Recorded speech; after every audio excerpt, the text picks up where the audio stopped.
Parler d'une femme. Je vais parler d'une femme dont Jésus a dit qu'il fallait parler d'elle. Nous sommes dans Marc 14. Marc chapitre 14, à partir du verset 3.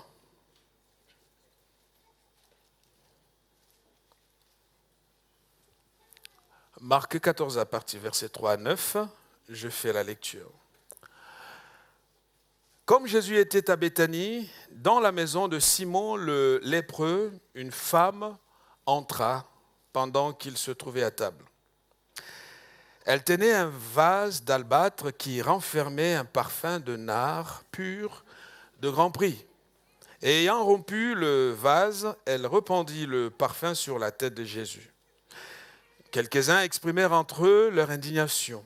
À quoi bon perdre ce parfum ? On aurait pu le vendre plus de 300 deniers et les donner aux pauvres. Et ils s'irritaient contre cette femme. Mais Jésus dit, laissez-la. Pourquoi lui faites-vous de la peine ? Elle a fait une bonne action à mon égard, car vous avez toujours les pauvres avec vous et vous pouvez leur faire du bien quand vous le voulez.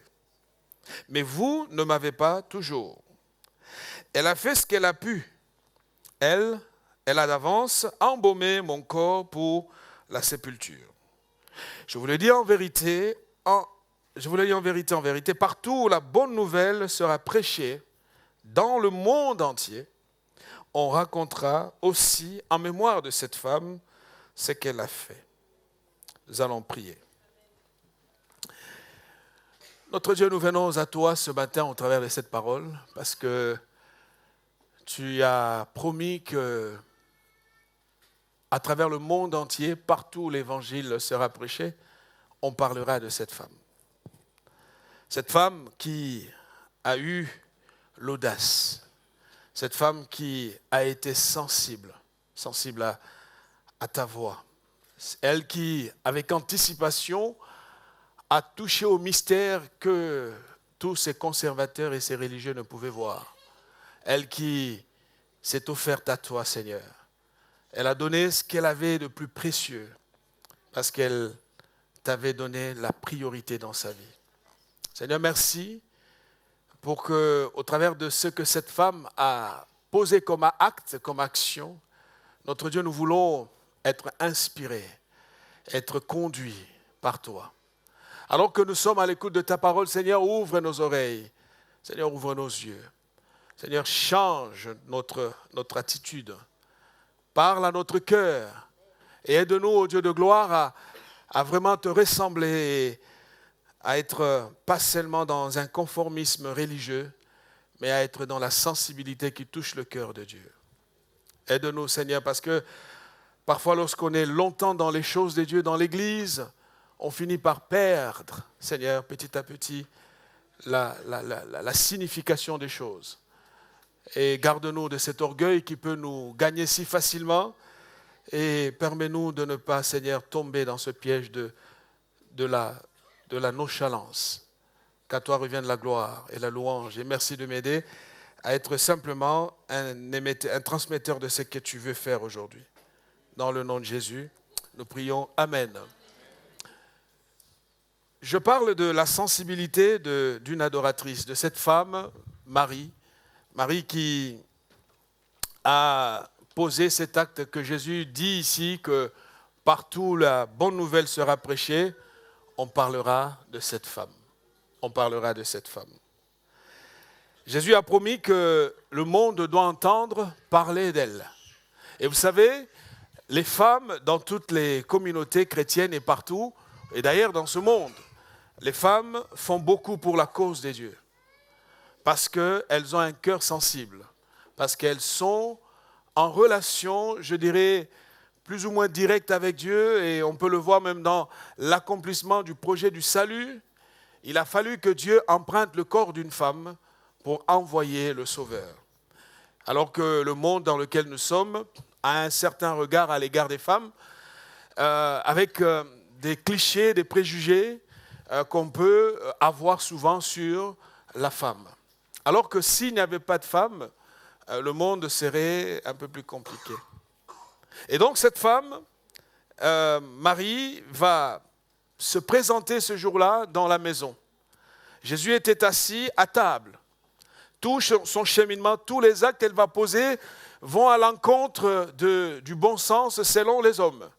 Alors que selon Dieu, c'est ce qu'il fallait faire. Et donc, la Bible nous dit que Jésus était à table et cette femme entre. Ce n'est pas elle qui a voulu qu'on parle d'elle. C'est important de le signaler. Elle n'a rien fait pour qu'on parle d'elle. Elle a posé son acte comme l'expression de son amour, comme l'expression de sa passion pour Jésus. Et donc, la Bible dit que le moment où elle pose cet acte, tout de suite, il va y avoir des réactions parce qu'il y a des gens qui vont mal la juger. Vont mal la juger parce que, tout simplement, elle a fait pour eux ce qu'il ne fallait pas faire. Frères et sœurs, le problème de beaucoup de chrétiens, de beaucoup de gens dans l'Église, c'est que nous prenons facilement la posture du juge sans avoir été autorisé par le Seigneur. Et donc, son acte choque. Vous savez, lorsque vous voulez plaire à Dieu, vous ne pouvez pas non plus en même temps chercher à plaire aux hommes. Parce qu'il y a comme une forme de tension entre le plaisir, la joie que l'on veut donner à Dieu et celle que l'on veut donner ou obtenir des hommes. Et donc, elle pose son acte, comme nous l'avons lu dans ce texte, et tout de suite, il y a une grande réaction. N'eût été l'intervention de Jésus lui-même, je pense que ce groupe d'hommes aurait pu finir par l'attaquer physiquement. Vous savez, souvent, la violence ou les propos traduisent ce qu'il y a dans le cœur. La Bible dit, c'est de l'abondance de la bouche, de l'abondance du cœur que la bouche parle, pardon. Quand c'est plein dans le cœur, la bouche parle. Si ces hommes disent, qu'est-ce qu'elle a fait? N'eût été la présence de Jésus, certains auraient peut-être été physiquement violents. Et quelle violence on observe souvent à l'égard des femmes, parce que les hommes, certains hommes en tout cas, se croient capables, forts. Et vous savez, la vraie force, ce n'est pas celle qui humilie l'autre. La vraie force, c'est celle qui porte l'autre. C'est là qu'on le voit, même avec Dieu, c'est que Dieu, pour prouver sa force, il est venu mourir pour nous.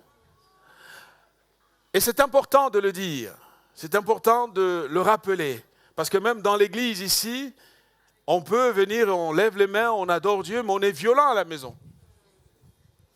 On est violent à la maison, on terrorise tout le monde. Violence verbale, violence physique. Et comme on arrive dimanche, vous savez, Dieu n'a pas des gens qu'il préfère par rapport aux autres. Et il est important de le dire. En tant que pasteur, il y a des nouvelles qui nous arrivent parfois. Frère, on en a besoin de changer et de se comporter tel que l'Évangile nous le demande. Et donc cette femme se sent tout de suite mise à l'écart. Elle qui s'adresse à son Seigneur qui est pour lui l'homme le plus important. Voilà ce groupe. C'est pour ça qu'il est important de ça. Qui aurait cru que des gens comme Jean, Pierre, Matthieu, Marc, tous ces apôtres qui étaient là, qui auraient cru qu'ils auraient une telle attitude? On peut porter la Bible, on peut faire des prières, mais ce qui compte, c'est l'état de notre cœur. Qui aurait cru que ces gens qui ont fait des miracles, qui ont vu Jésus guérir les malades, ressusciter les morts, avoir ce regard de supériorité et d'écarter des gens et d'être à la limite de l'acceptable. Et Jésus lui-même intervient pour défendre cette femme. D'où l'importance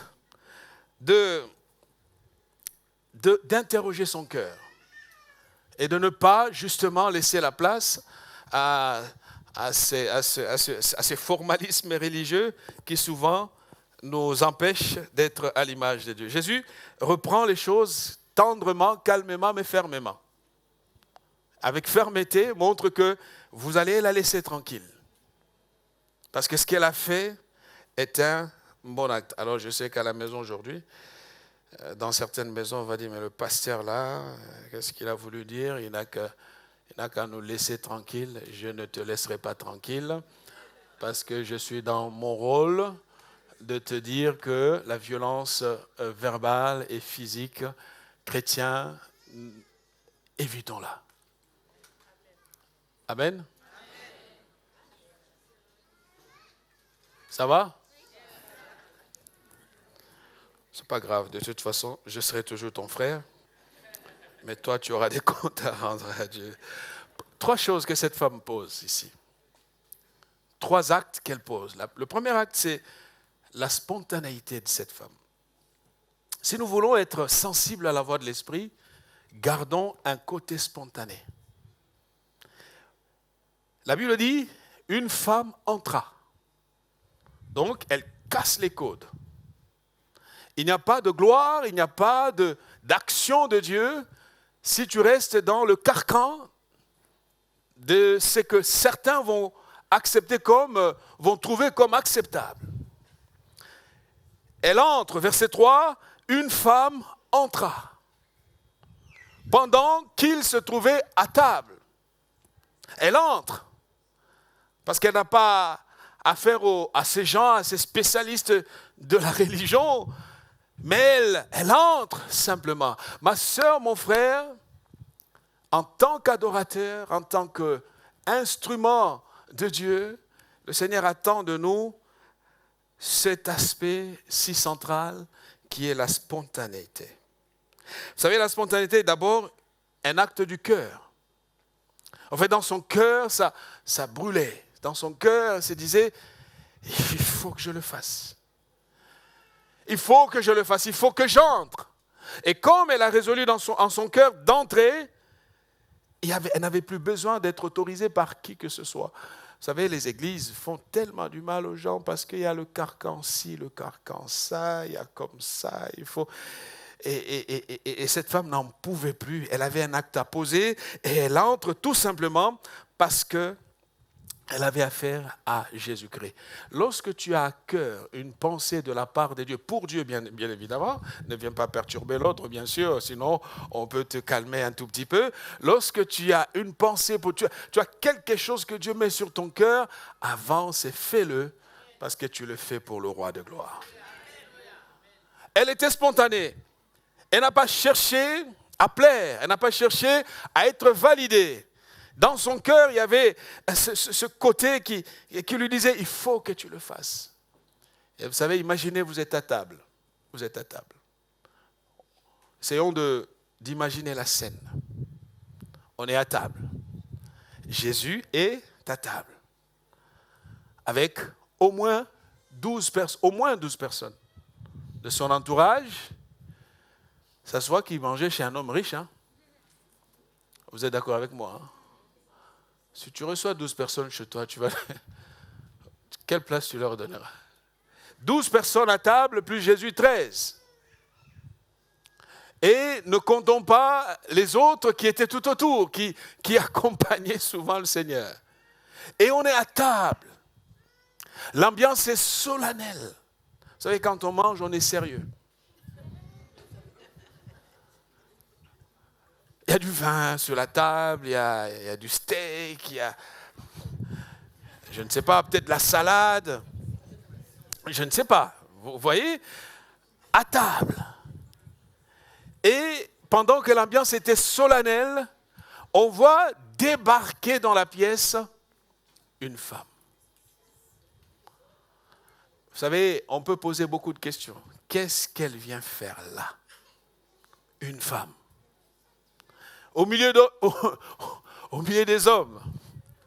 Les 12, ce sont des hommes, Jésus est un homme, et cette femme entre d'un coup dans cette salle, et la question ne manque pas. En tout cas, les gens ne manquent pas de se poser des questions. Que vient-elle faire ici? Est-ce que c'est sa place? Est-ce que c'est son rôle? Est-ce que c'est le moment? Laisse-moi te dire, Si tu attends que les gens te disent que c'est le moment, tu te trompes. Est-ce que c'est la bonne façon de le faire?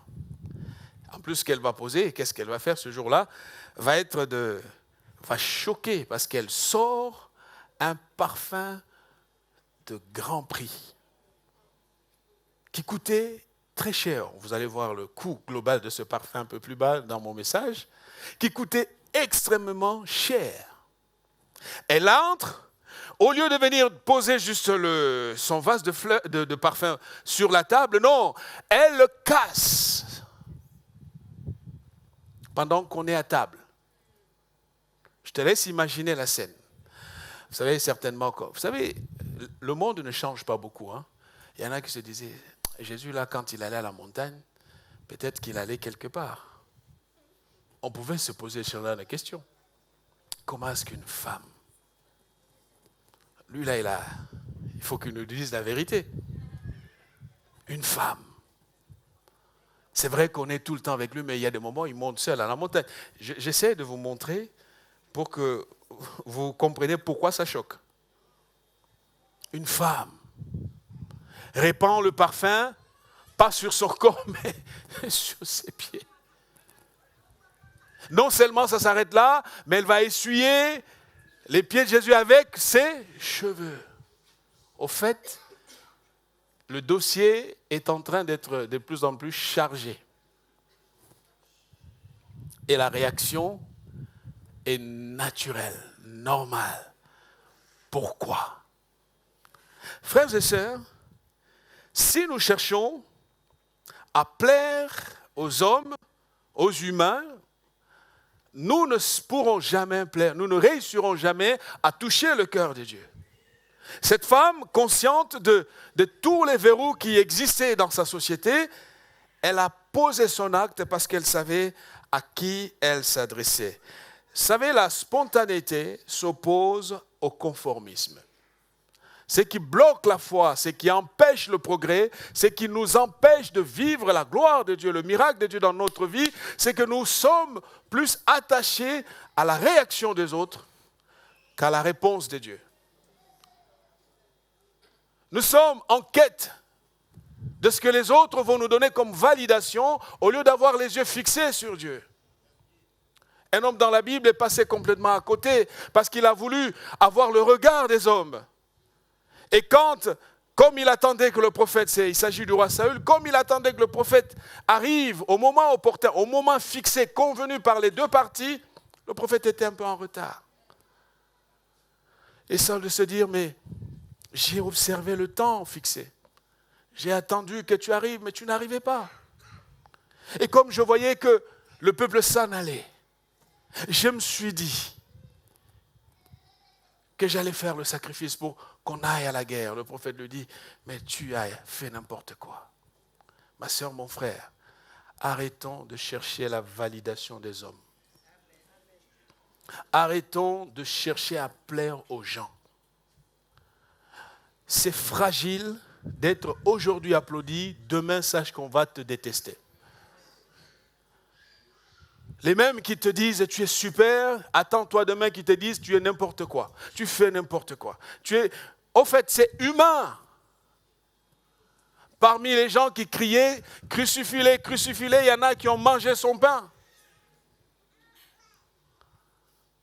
On peut plaire aux gens, on peut plaire aux hommes, on peut plaire à la communauté, aux frères et sœurs.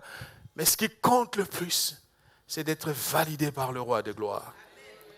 Et tout cela part de nos intentions, les intentions de notre cœur. C'est-à-dire, autrement dit, avoir la capacité à supporter les mauvais commentaires des autres, qui disent ce qu'ils veulent, mais surtout qui ne t'arrêtent pas sur ta marche. Avance avec Dieu. Elle a posé son acte et le propriétaire de la maison lui-même ne comprenait pas ce qui s'est passé. Il était spectateur d'un acte aussi formidable. Et tout de suite, ceux qui avaient le calcul sur l'argent ont commencé à imaginer, ça coûte combien? Ça coûte combien?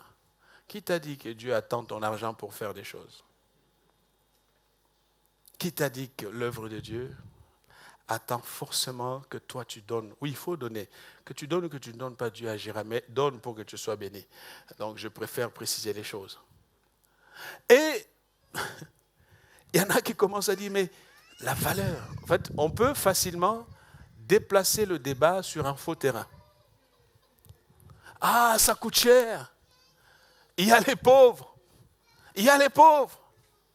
On sort un argument pour vouloir calmer un peu ou au moins se donner une bonne conscience. Et les pauvres, toi,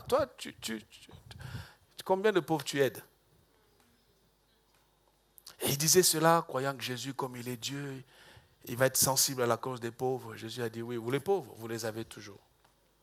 En d'autres termes, ça ne finira jamais tant que la rédemption de ce monde n'aura pas lieu. Jésus dit, vous avez les pauvres, vous les avez toujours, vous les aurez là, toujours, mais moi, vous ne m'avez pas toujours. En d'autres termes, ne déplaçons pas le problème sur un terrain autre. Le vrai problème ici, c'est qui a la priorité dans ta vie.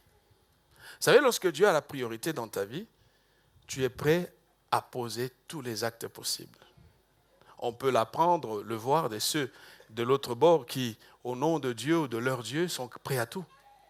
Alors que nous, au nom de notre Dieu, nous sommes parfois dans l'idée des dieux, mais le cœur n'est pas à Dieu. Elle a posé cet acte-là pour éviter d'être enfermée dans un certain conformisme, parce que le conformisme sortira toujours des arguments religieux. Voici comment il fallait faire, l'argent du Seigneur, ah ça on peut le prendre, on peut le vendre. Ils ont cru orienter Jésus sur un autre terrain. Jésus a dit, laissez-la, laissez-la. L'argent et le Seigneur, l'argent ou le Seigneur doit avoir la priorité. Amen. Vous allez voir que le prix de ce parfum est impressionnant. J'ai essayé de le mettre en euros aujourd'hui et vous allez le voir. Donc, premièrement, c'est que cette femme a cassé ce code et elle va exprimer, c'est ma deuxième pensée, elle exprime ce que son cœur voulait. Ça s'appelle la raison du cœur. Pourquoi ça s'appelle la raison du cœur? Ce n'est pas la raison du cœur de notre cher Blaise Pascal. Hein? Mais la raison du cœur, c'est que dans son cœur, quelque chose battait pour le Seigneur. Ça montre aussi que quand Dieu occupe la première place dans mon cœur, ce que j'ai est à lui. Il n'y a plus d'espace privé, parce que le privé ou public, c'est par rapport aux hommes, par rapport aux humains. Mais avec Dieu, il n'y a pas un espace public-privé, parce que Dieu est dans le privé, Dieu est dans le public, Dieu est avec nous partout. Et donc, elle apporte ce parfum de grand prix, parce que dans son cœur, quelque chose l'a travaillé. Elle a vu que c'était l'homme qui était l'homme le plus important de sa vie. L'homme qui avait le droit d'avoir ce qu'elle avait de meilleur. Elle va s'avancer. L'Ecclésiaste dit dans Ecclésiaste chapitre 1, versets 2 à 4, vanité des vanités, dit l'Ecclésiaste, vanité des vanités, tout est vanité. Quel avantage revient-il à l'homme de toute la peine qu'il se donne sous le soleil? Une génération s'en va, une autre vient et la terre subsiste toujours. Vous savez, on est dans un monde où les choses seront toujours là tant que la fin n'a pas encore été signée, décrétée par le Seigneur. Et cette femme avance, Marie, elle s'appelle Marie, elle avance auprès du Seigneur avec cette conscience que, Seigneur, je sais que c'est toi qui es l'élément principal. En fait, ce sont des actes que les femmes peuvent poser souvent. Vous allez voir dans l'histoire de la foi, les femmes ont beaucoup fait pour l'évangile. Et encore aujourd'hui, elles font beaucoup pour l'évangile. Je ne sais pas qu'est-ce qu'il y a dans le cerveau de la femme et qu'est-ce qu'il y a dans le cerveau de l'homme. C'est comme un homme qui il disait à sa femme, toi là, tu appelles Jésus mon amour, j'ai tout ça. Donc l'homme a commencé à détester Jésus parce que sa femme... Le gars, il s'est senti en insécurité, il dit, mais je suis en concurrence avec Jésus ou quoi? savez, il y a des gens qui ont un problème de... Il faut régler ces problèmes soi-même. Verset 3 toujours, la Bible dit un parfum de nard pur, de grand prix. Revenons sur le parfum. Il y a deux qualités qu'on retrouve dans ce parfum. C'est que la première qualité, c'est un parfum de grand prix. Ce n'est pas ce qu'on achète dans nos magasins ici. Vous savez, même dans nos magasins, il y a nos magasins de parfums, et il y a nos magasins de parfums, et il y a nos magasins de parfums. Tous ces magasins ne vendent pas le produit au même prix. Ça, vous le savez.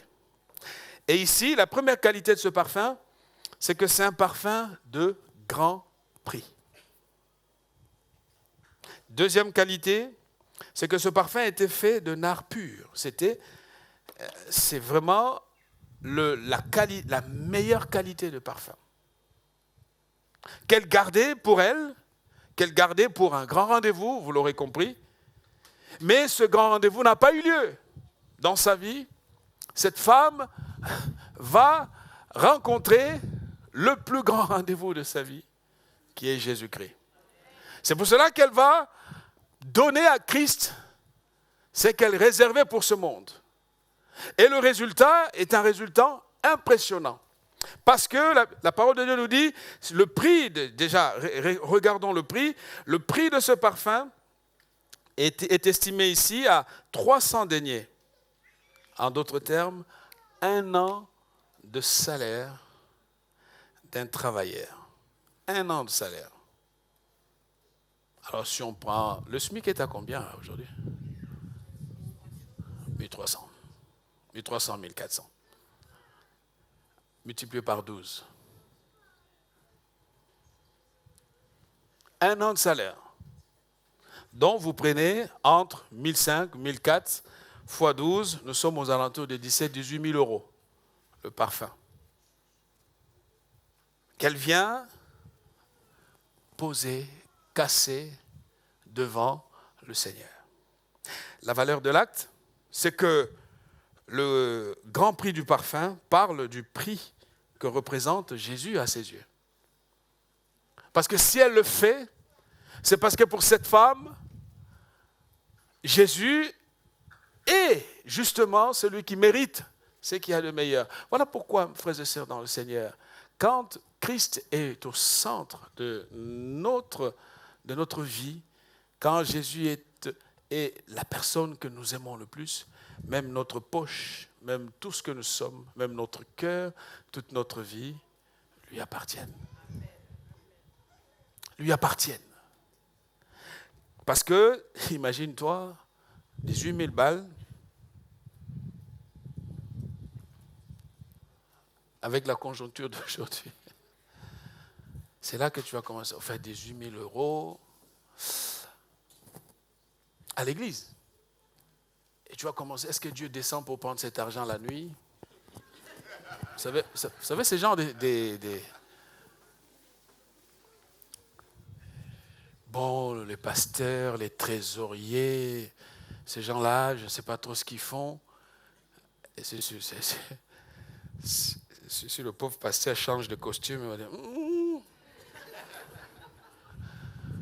c'est suspect un peu, c'est bizarre. Vous avez vu ces chaussures?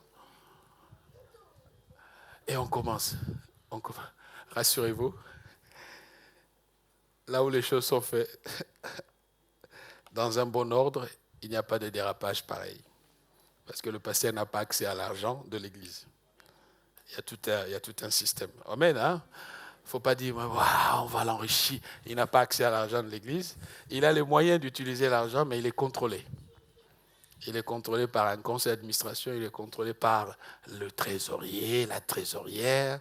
Et donc, donnez pour donner librement. Ne vous bloquez pas en disant, ouais, à l'église, au fait, qu'est-ce qu'ils vont faire avec cet argent? Je ne vois pas de nouvelles. Quand tu donnes, pose plus des questions. Tu as donné, ceux qui reçoivent seront jugés par Dieu pour la gestion de ce que tu as donné.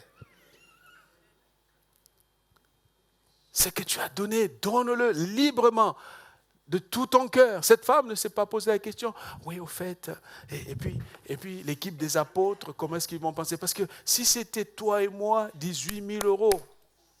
18 000 euros. Ah. Là, on voit les études des enfants, on voit la voiture qu'il faut renouveler, et puis, ça ne s'arrête jamais. Au fait, tant que nous vivons, nous aurons toujours des besoins.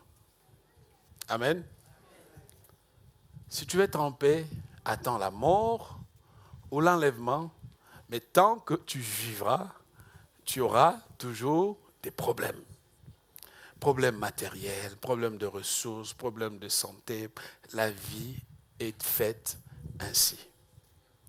Que cela ne t'empêche pas de venir avec le parfum de grand prix.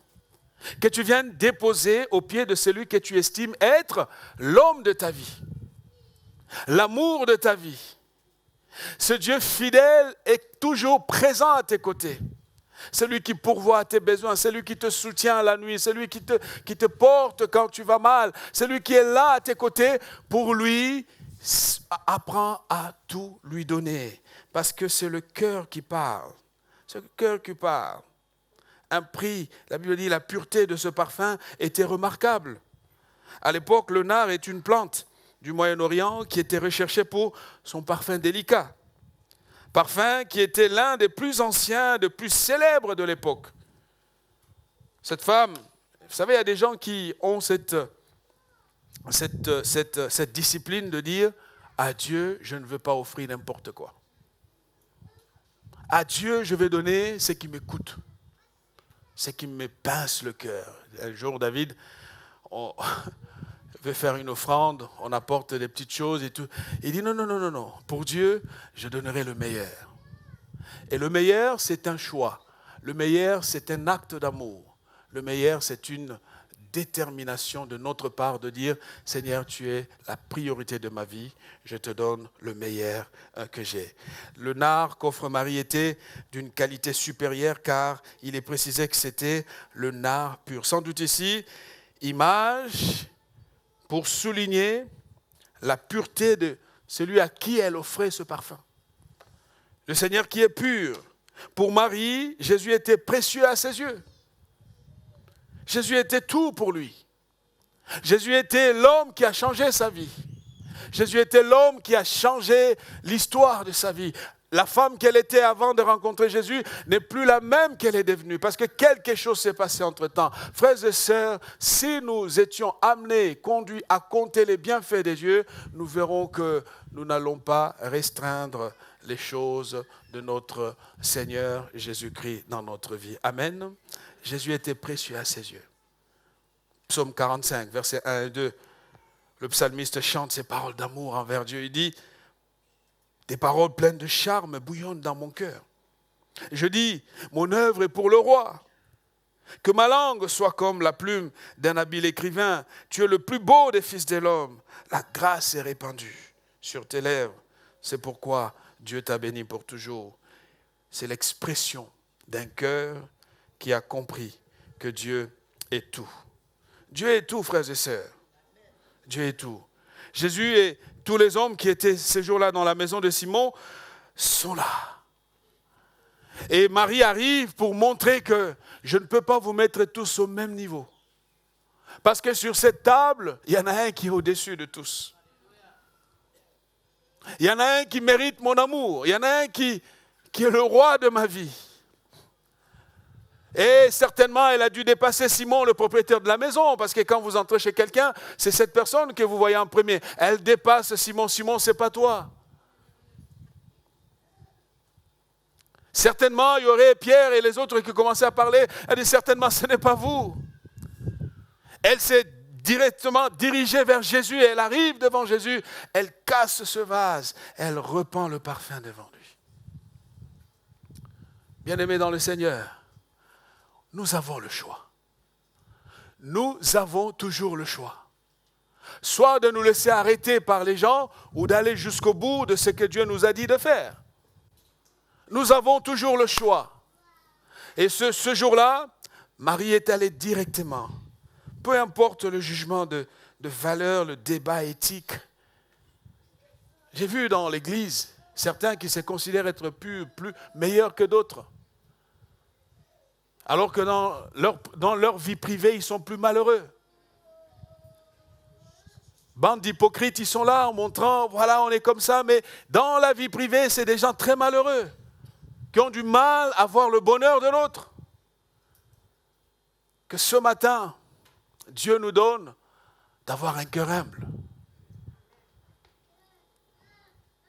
Réjouis-toi de ce que l'autre fait. On a toujours ces jugements éthiques, oui, il fallait, comme... Tu es qui? Pourquoi? Marie dépasse ces champs, malgré le jugement éthique. Et on estime qu'il fallait faire autrement, mais elle est allée jusqu'au bout, parce que Marie a trouvé que Jésus était tout pour lui. Un jour, Jésus, il y a un groupe de gens qui le quittent. Ils partent. Ils décident de s'en aller parce qu'il leur a dit, écoutez, vous demandez des miracles, mais je ne vais pas faire des miracles. Aujourd'hui, vous allez boire mon sang et vous allez manger ma chair. Ah là, ils se sont dit, là, ça devient bizarre. Vous voyez des gens là qui font des miracles, peut-être ils veulent faire ces sacrifices. C'est le moment de partir. Et ils sont partis. Tous. Jésus se retrouve de la foule à 12 personnes. Frères et sœurs, ça peut être... On le dit, mais il faut le vivre. Il faut le vivre. 12 personnes. Son église s'est restreinte d'une foule de plusieurs personnes, 70, 70, 12. Si c'était aujourd'hui, on a dit, Jésus, toi, regarde bien ta vie. Comment est-ce que les gens te quittent comme ça? Ils s'en aillent. Pourquoi? Comment? Et tout. Jésus a dit, il s'est retourné vers les 12. Il leur a dit, et vous? Pourquoi vous êtes là? Pourquoi ne partez-vous pas aussi? Qu'est-ce qui vous retient? Pourquoi êtes-vous là? 12. Voyez, au fait, Jésus faisait sa vie en cherchant à plaire à Dieu. Mieux vaut avoir 2, 1, 12 que 70 ou 5000 qui ne sont pas avec toi. Il se tourne vers les 12. Vous attendez quoi? Ah, là, il faut être fort. Hein? Qu'est-ce que vous faites là? Et Pierre dit, mais à qui d'autre veux-tu que nous allions? Toi, tu as les paroles de la vie éternelle et nous avons cru. Et Pierre va faire une grande déclaration de foi. Et Jésus le regarde et dit, Pierre, ce n'est pas la chair et le sang qui t'ont révélé cela. Amen. Ça montre que quand on a compris, même si tout le monde s'en allait, celui qui a compris reste. Parce qu'il sait ce que Dieu a fait pour lui. Il sait ce que Jésus a fait pour lui. Ma sœur, mon frère, ce matin, est-ce que dans notre cœur, il y a une raison? Je termine mon 3e point, c'est la rencontre avec la grâce. Lorsqu'elle a répandu ce parfum sur la tête de Jésus, quelque chose s'est passé. C'est que le Seigneur a réagi. Le Seigneur a réagi. Du moment où nous savons pour qui et pourquoi nous faisons ce que nous faisons, soyons en paix. Parce que celui à qui nous donnons notre sacrifice connaît les intentions de notre cœur. Travaillons pour calmer notre manque d'affection, notre désir d'avoir les gens qui nous acceptent. Parce que les mêmes qui nous acceptent demain peuvent nous rejeter. Quand Jésus a vu cela, Jésus a dit, partout dans le monde. Et c'est ça qui est formidable. Parce que tout ce que nous semons, on ne récolte pas la quantité qu'on a semée. Il y a toujours la multiplication. Il y a toujours un plus. Jésus dit, partout dans le monde entier où la bonne nouvelle sera prêchée, on parlera aussi de cette femme. Ma sœur, mon frère, pour que l'on parle de ta foi, il y a toujours un pas à poser en premier. Il y a toujours un travail à faire de ton côté. Et laisse le temps. Dieu sait ce qui va se passer après.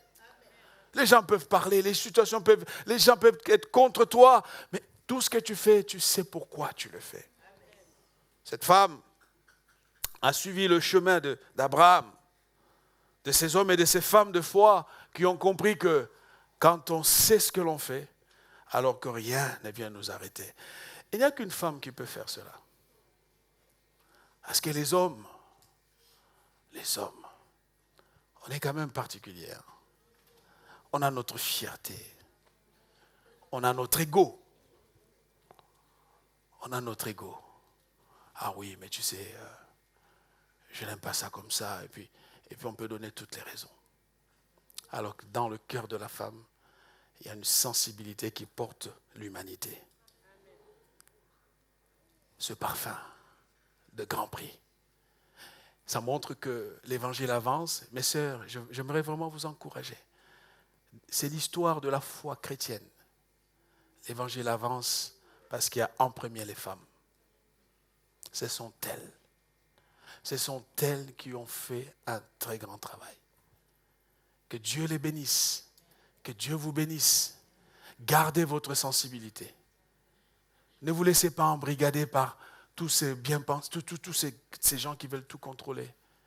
Le Dieu qui vous a appelé, c'est pourquoi il vous a appelé. Tout ce que vous faites pour lui, sachez que, comme Marie, le monde entendra parler de votre foi. Que vraiment Dieu nous aide. Et que Dieu nous aide et nous permette d'avoir un cœur sensible.